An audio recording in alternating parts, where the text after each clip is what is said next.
साहब मेरा बचपन जो है वो गुजरात से मैं लाहौर शिफ्ट हो चुका था।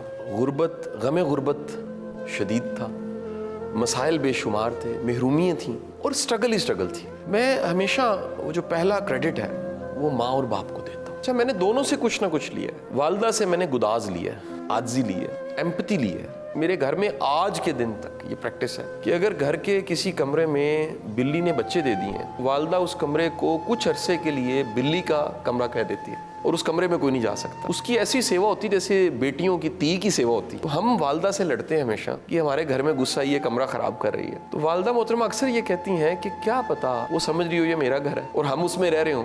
स्ट्रगल, एफर्ट, अनथक मेहनत मुझे वालिद से मिली। वालिद साहब जब मैंने होश संभाला तो दो नौकरियां कर रहे थे। गवर्नमेंट की जॉब थी, शाम को पार्ट टाइम का टर्म होता था। उस वक्त जब मैंने होश संभाला वो स्टेनोग्राफर थे।